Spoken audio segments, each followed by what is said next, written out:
ఈరోజు కడుపులో వచ్చిన బిడ్డ కూడా ఆ ఫోన్ లేని అన్నం తినాడు. ఆ ఫోన్ చూపిస్తే తల్లులు ఫోన్ ఇచ్చేస్తున్నారు పిల్లలకు. పిల్లలు ఇప్పుడు పిల్లలు కనబడలే, దానివల్ల జబ్బులు వస్తాయి. నేను చెప్పాను ఇక్కడ, మేము ఇక్కడ ఇదే పొలంలో ఒక ఎకరాకు 1.5 బస్తా వచ్చేది కాదు. పొగాకు వేసేవాళ్ళం, జొన్నలు సొజ్జలు కూరలు వేసేటోళ్ళం, ఏమి వచ్చేది కాదు. అది వారికి మాకు ఆశ్చర్యకాలం వారికి ఇచ్చేటోళ్ళం. మన ఈ రోజు టెక్నాలజీ పెరిగిపోయింది. ఢిల్లీ బదులు బియ్యం 3 ఎకరాకు 4-5 బస్తాలు వచ్చేది కాదు. ఇప్పుడు 60, 70, 80, 100 బస్తాలు వస్తా ఉన్నాయి. మనం చెప్తున్నాడు ఆయన రామానాయుడు గారు. మా ప్రాంతంలో దాదాపుగా ఆయన సొంతంగా పొలం వేస్తే 75 ఎకరాలు పండించాడు. ఎకరాకు 75 ఎకరాల బస్తాలు వచ్చినాయండి. ఇప్పుడు ఆ రకంగా టెక్నాలజీ పెరిగిపోయింది.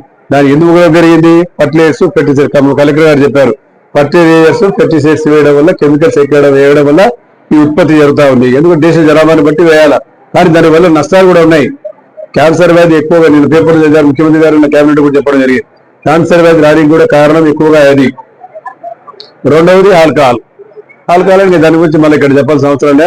ఆ జగనన్న గారు కొత్త పేర్లు పెట్టారు. ఎమ్మెల్యే మనకందరికీ అందరికి క్యాన్సర్ వచ్చి చచ్చిపోతాం. హాస్పిటల్లో వెరిఫికేషన్ చేశాడు, తిన్నయ్య కూర్చోడు. మీరు చూసారు పోయి మీరే అడిగారు ఎంతమంది క్యాన్సర్ వచ్చినా లిస్ట్ ఇవ్వమని చెప్పి. ఎందుకు ఆల్కహాల్ తాగి తెచ్చా? ఇట్లా ప్రజలకు అన్యాయం చేసి ప్రజలు చంపుతా ఉన్నారు. ఏదేమైనా సరే ఇది వేదిక కాదు, దాని గురించి మళ్ళీ మాట్లాడారు. సాయంత్రం మీటింగ్ ఉంది.